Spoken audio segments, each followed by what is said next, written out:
നമ്മൾ ചാള വെഡ്സാണ്. ചാള കഴുകി മഞ്ഞപ്പൊടി, ഇതാണ് മഞ്ഞ കളറുള്ളത്. മഞ്ഞപ്പൊടി, ചൊറുക്ക്, ഉപ്പ് ഇട്ട് വെച്ച് കഴുകിയതാണ്. അപ്പോൾ ഇത് അരക്കിലോ ചാളയുണ്ട്.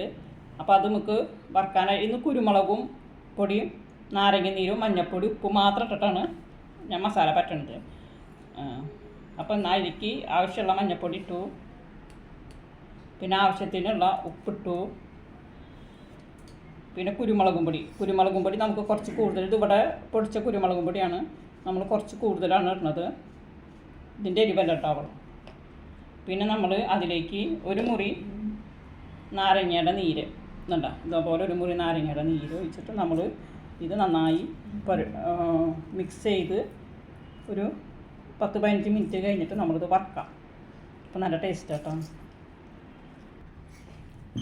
അപ്പോൾ നമ്മൾ നല്ലോണം കുരുമുളകും പൊടി നല്ലോണം ഇട്ടിട്ടുണ്ട്. നാരങ്ങ നീര്, കുരുമുളകും പൊടി, ഉപ്പ് ഇത് മാത്രം ഇട്ടിട്ടാണ് നമ്മൾ വറുക്കുന്നത്. നന്നായി പരട്ടിയെടുക്കാം. അങ്ങനെ നമ്മൾ മീൻ, കുരുമുളകും പൊടി, മഞ്ഞൾപ്പൊടി, നാരങ്ങ നീര്, ഉപ്പിട്ടിട്ട് നമ്മൾ മസാല പറ്റി വെച്ചിട്ടുണ്ട്. ഇനി ഇതൊരു 10-15 മിനിറ്റ് കഴിയുമ്പോൾ നമുക്കത് വറുക്കാം. കുരുമുളക് ഇട്ട് വറുക്കുന്നത് നല്ല രസമാണ്. കുരുമുളക് ഇട്ട് വറുത്തത് നെയ്മത്തിയാണ്. വില കുറവിനെ കിട്ടിയപ്പോൾ 1 കിലോ മേടിച്ചു. പാൻ ചൂടായി, അതിൽ വെളിച്ചെണ്ണ ഒഴിച്ച് കൊടുത്തു.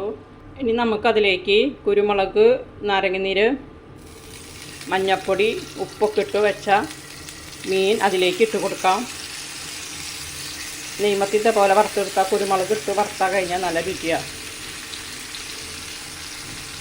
എല്ലാം വറുക്കണില്ല, ഇപ്പോഴേക്ക് ആവശ്യമുള്ളത് മാത്രമേ വറുക്കണുള്ളൂ. ബാക്കി ഞാൻ ഫ്രിഡ്ജിലിട്ടു. ഇതൊന്നും ഒരു പുറം മുരിഞ്ഞ് വരുമ്പോൾ നമുക്ക് മറിച്ചിടാം. അങ്ങനെ മത്തി ഒരു പുറം വെന്ത് വന്നിട്ടുണ്ടോ നോക്കാം. നമുക്ക് മറിച്ചിട്ട് നോക്കാം. വെന്ത് വന്നിട്ടുണ്ട്. ഇനി നമുക്കിത് മറിച്ചിടാം. നമുക്ക് മറിച്ചിട്ട് കൊടുക്കാം.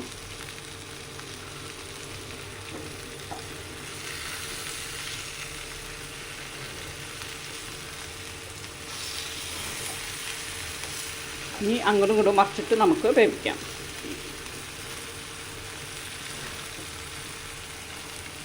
അങ്ങനെ നമ്മളുടെ മത്തി കണ്ട കുരുമുളകിട്ട് നാരങ്ങനീര് പിഴിഞ്ഞ് മഞ്ഞൾപ്പൊടി ഇട്ട് വറുത്തത്.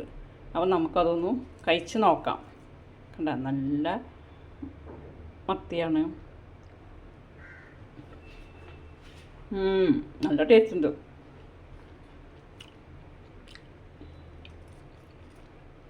എല്ലാവരും ഇതേപോലത്തെ ചെറിയ മത്തി കിട്ടുന്നുണ്ടെങ്കിൽ ഇതേപോലെ ചെയ്ത് നോക്കണം.